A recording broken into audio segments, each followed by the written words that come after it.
come down. Common sense tells us gravity reduces our speed continuously at 9.81 meters per second square. Eventually, we will come to rest, and from this point onwards, we are going down. But wait, the Earth's gravitational field is not constant. It weakens as we travel further away from the Earth. So if we kick off with fast enough speed, we may be able to reach far, far away without losing all of our kinetic energy. Where is far, far away? Mathematically, it's called the point at infinity. Practically, it just means far enough for the Earth's field to be considered negligible. Reaching the point at infinity means we have escaped from the Earth's gravitational well. Able to just reach the point at infinity from here, one needs to launch off with 62.5 megajoules of Ke per kilogram of mass. The escape velocity turns out to be about 11.2 kilometers per second. So be careful next time you jump. If you jump too fast, you may not be able to fall back to Earth. Hello student, welcome to Bhargavi coaching classes. I am Hemant sir and today we are going to understand escape velocity. अब escape velocity होती क्या है, पहले हम इसको diagrammatic और एक example के थ्रू समझ लेते हैं. So let diagrammatic representation में this is our earth, this is our planet earth and हमको पता है कि अर्थ है, इसका मास है. अगर इसका मास है तो ये किसी भी ऑब्जेक्ट को अपनी तरफ अट्रैक्ट करेगी. तो अर्थ का जो ग्रेविटेशनल फोर्स ऑफ एरिया है वो ये है, हमने कंसिडर किया है. What is it? It is the area of gravity of earth. Okay, ये अर्थ और ये हो गया area of gravity of earth. Suppose यहाँ पर तीन पर्सन स्टैंड है. Number one, it is a normal person. दूसरा पर्सन है, ये है captain America. You know captain America है ना, सो हमने इसको नाम दे दिया, इट इज कैप्टन अमेरिका. और तीसरा पर्सन है, हमने कंसिडर किया कि वो कौन है, ये है थॉर. अब हमको पता है इन तीनों की कैपेसिटी में डिफरेंस है. सपोज एक ऑब्जेक्ट हमने तीनों को दे दिया ऑफ सेम मास का ऑब्जेक्ट हमने तीनों को दे दिया और हमने कहा नॉर्मल पर्सन को कि you have to throw this ball vertically means हमारे अर्थ के सरफेस के बिल्कुल 90 डिग्री से उसको थ्रो करना है. सो नॉर्मल पर्सन ने इस ऑब्जेक्ट को थ्रो किया और ऑब्जेक्ट आफ्टर फ्यू हाइट के ऊपर जाकर वो फिर रिटर्न हो गया अर्थ सरफेस पर. सेम ऑब्जेक्ट को फिर कैप्टन अमेरिका ने थ्रो किया. सो इन्होंने जब थ्रो किया सो ये ऑब्जेक्ट और कुछ हाइट तक गया और फिर वापस रिटर्न आ गया अर्थ पर. अब ये ऑब्जेक्ट रिटर्न क्यों आ रहे हैं? बिकॉज ग्रेविटी के कारण. That means earth attract all the object toward its centre, है ना. हमको पता है जो ग्रेविटी है it works toward the centre of earth. अब सेम ऑब्जेक्ट को हमने कहा थॉर को you have to throw the ball और सेम ऑब्जेक्ट. देन थॉर ने क्या किया, इस ऑब्जेक्ट को थ्रो किया बट ये रिटर्न आया ही नहीं. अब रिटर्न नहीं आया, इसका मतलब ये जो ऑब्जेक्ट है हमारे अर्थ के ग्रेविटेशनल फोर्स का जो एरिया है उसके बाहर चला गया. अब ऐसा क्यों हुआ? अब नॉर्मल पर्सन ने जिस स्पीड या जिस वेलोसिटी के साथ में इस ऑब्जेक्ट को थ्रो किया उसके वेलोसिटी क्या थी? कम थी. लेकिन अगर हम बात कर रहे हैं कैप्टन अमेरिका की, उनकी जो इनिशियल वेलोसिटी है वो नॉर्मल पर्सन से ज़्यादा थी. और हम बात कर रहे हैं थॉर की, जब थॉर ने उस ऑब्जेक्ट को थ्रो किया सो उसकी इनिशियल वेलोसिटी इतनी ज़्यादा थी कि वो हमारे अर्थ के ग्रेविटेशनल फोर्स के एरिया के बाहर ही चला गया. That means that object has escaped from the gravitational force of earth. That initial velocity is called as escape velocity. So अब हम डिफाइन करेंगे what is escape velocity. So we have to define the escape velocity now. So what is escape velocity? The required initial velocity of an object to overcome from the gravitational force of earth is called as escape velocity, and that object will not going to fall on earth back. Okay, so this is all about escape velocity. Now we have to derive the derivation for the escape velocity. So now we have to derive the derivation for escape velocity. So let the mass of an object be m। So हमारा एक object है जिसको हमको अर्थ के gravitational force के बाहर send करना है ना। सपोज ये जो ऑब्जेक्ट है इसका मास हो गया स्मॉल m एंड ये है अर्थ। सो हमको पता है अर्थ का मास कितना होता है, कैपिटल M के बराबर, और ये हो गया अर्थ के सेंटर से सरफेस तक का डिस्टेंस जिसको हम बोलते हैं r, it is radius of earth. इन सब के मैग्नीट्यूड हमने प्रीवियस वीडियो में पढ़ चुका है ना, हम इसका अभी यूज करने वाले हैं। ओके, और हमको पता है the gravity of the earth is represents by small g and small g equals to क्या होता है, capital G that is universal gravitational constant into mass of the earth divide by radius of earth square. ये सारे के सारे अभी हम यहाँ पर यूज करेंगे। So for an object it's initial velocity will be, हम उसको रिप्रेजेंट करते हैं u से। इनिशियल वेलोसिटी क्या होगी, u, और हमको इनिशियल वेलोसिटी ही आइडेंटिफाई करना है सो दैट ये रिक्वायर्ड वेलोसिटी जिसके कारण हम इस ऑब्जेक्ट को थ्रो करेंगे और ये हमारे ग्रेविटेशनल फोर्स ऑफ अर्थ के बाहर में स्केप हो जाएगा, हमको यही कैलकुलेट करना है। सो कंसिडर ये जो इनिशियल वेलोसिटी है हम उसको स्केप वेलोसिटी कंसिडर कर रहे हैं। सो u इक्वल्स टू हम इसको रिप्रेजेंट करेंगे v that means velocity and escape का small form that is ESC। So v escape velocity, जो इनिशियल वेलोसिटी है हम उसको रिप्रेजेंट करेंगे किससे, VESE से। ESE that means it is a short form of escape velocity. So we had to understand first the energy contained in an object. So we know the kinetic energy of an object. The kinetic energy, it is given by Einstein, and what is it? It is half into mv square. It is half into mv square, where m is the mass of an object and v is we are considering as the escape velocity. So it is our equation number 1. If we will throw this object, it will move away from the earth surface. That means इसकी height जैसे जैसे बढ़ेगी उसकी potential energy भी क्या होगी, increase होगी. So we have the formula for potential energy also. So the potential energy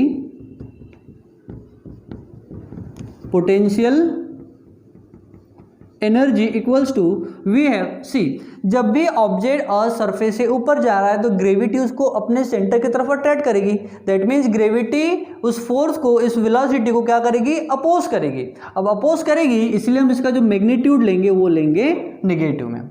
सो किसी भी ऑब्जेक्ट की जो पोटेंशियल एनर्जी का जो हम साइन ले रहे हैं यहाँ पर, बिकॉज ग्रेविटी क्या कर रही है, उस फोर्स को अपोज कर रही है, हमने उसका मैग्नीट्यूड ले लिया नेगेटिव में. So potential energy of an this object क्या हो जाएगी, it is capital G, it is universal gravitational constant into mass of the earth into mass of object divide by r.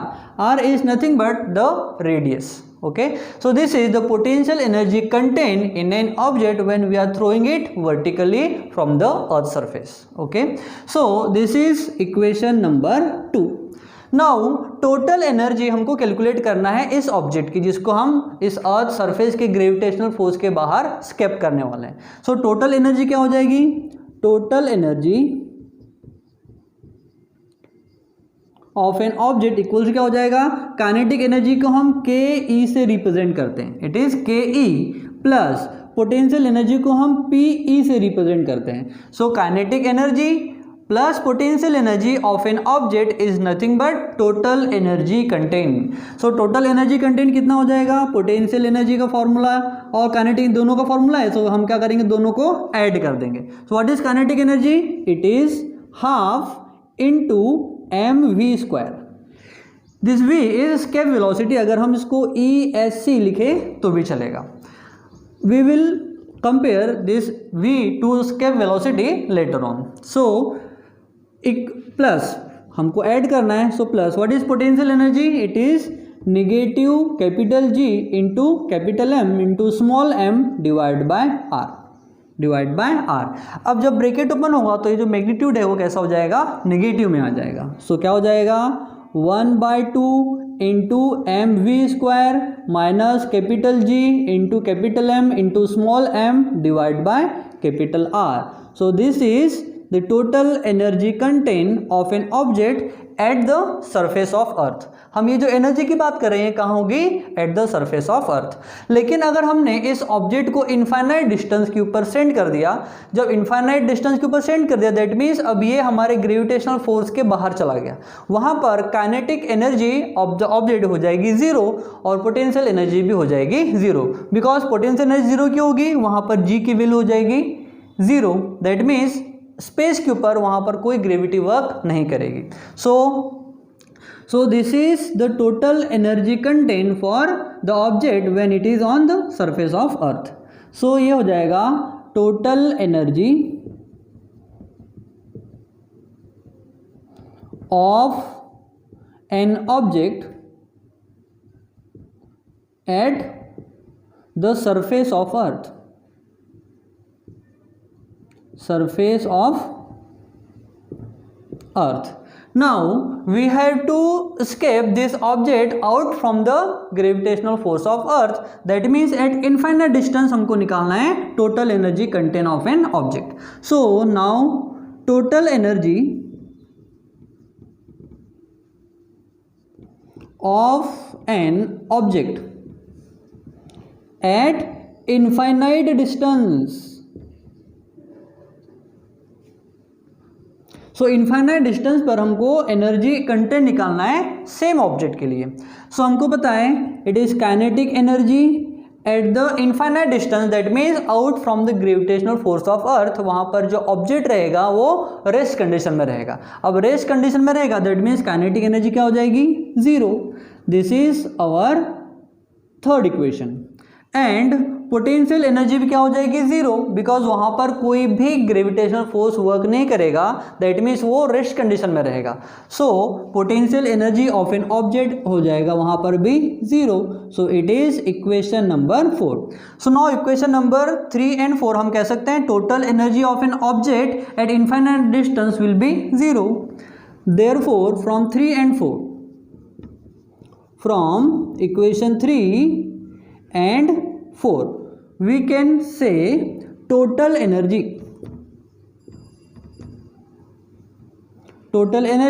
of an object equals to 0.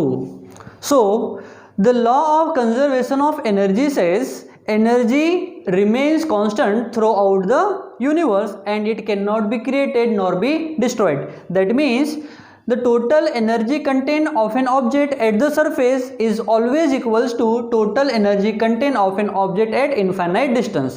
That means we had to equate both the equation. So according to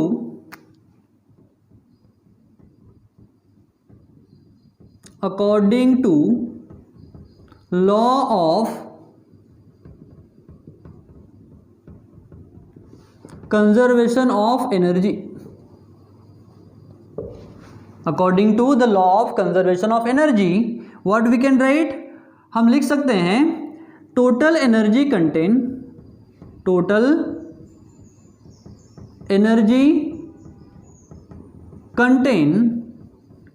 at the surface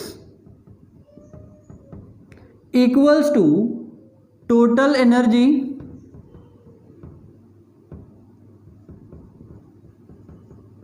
content at infinite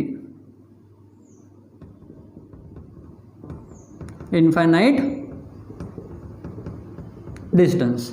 Therefore total energy content of an object at surface is this one. What is it? It is half into mv square minus capital G into capital M into small m divided by r. So it is the total energy content of an object at surface equals to total energy content of an object at infinite distance is 0. That means we have to write here 0. So now we have to transfer this to another side. It is in negative form, will come in positive form. So therefore we can write 1/2 into mv square equals to, it will become positive. So capital G into capital M into small m divided by r.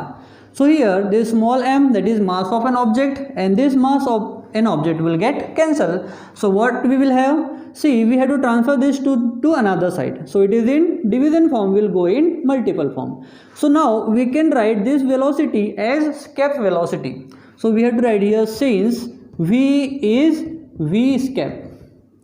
So therefore we can write v escape square equals to this 2 is going over here. So 2 into capital G into capital M divided by capital R. So we have to calculate escape velocity. So we have to take root on both the sides. So what we will get? So we can write or escape velocity equals to root of 2 into G into M divided by R. So this is our first derivation to calculate escape velocity. Okay, so this is the derivation for escape velocity. What is G? It is the universal gravitational constant. What is M? M is the mass of Earth, and what is R? R is the radius of Earth. So we will simplify this equation again. So we have the gravity of Earth, that is small g, equals to, what is G? It is capital G into capital M divided by radius of Earth square. ये है gravity की value. अब हम क्या करेंगे, इसको divide और further solve करेंगे. So we know G equals to capital G into capital M divide by, इस R स्क्वायर को हम लिख सकते हैं R into R. So we can write R into R. Now one of the R we will transfer to this side. So क्या हो जाएगा, ये हो जाएगा G इक्वल्स टू, नहीं, G R equals to capital G into capital M divided by capital R. So here we have small g into R equals to capital G into capital M divided by R. So we can substitute this value instead of this here. So what we will get? G into M divided by R. Instead of it we have to write small g into capital R. So we can write escape velocity, that is VESC, equals to, we have root 2, so we have root 2, and instead of this value we are writing small g into R. So small g into capital R. So this is one more derivation for the escape velocity. Here G is the gravity of Earth, and we know what is gravity of Earth. G equals to, it is 9.8 meter per square second. What is R? R is the radius of Earth, and it is 6.4 into 10 to the power 6 meter.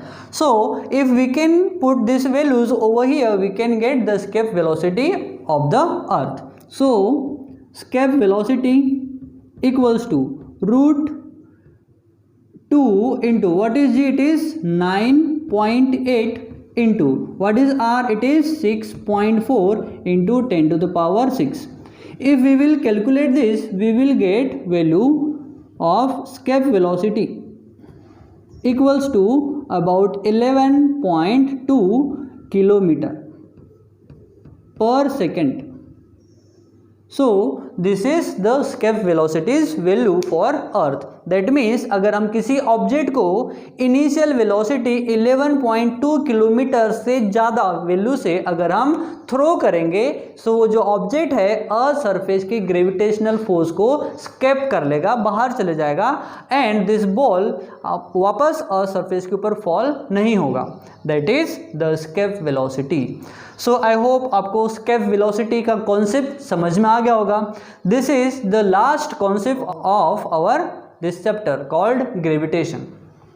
So if you want to write, you can write from here or you can take a screenshot. So one more message for you. अगर आपने अभी तक हमारे channel को like और subscribe नहीं किया है, तो जितना ज़्यादा हो सके इसको लाइक कीजिए, शेयर कीजिए और सब्सक्राइब करना ना भूलिएगा, जिससे आपको हमारे आने वाली वीडियोस के अपडेट्स रेगुलरली मिलते रहेंगे. सो तब तक के लिए बाय. Thank you.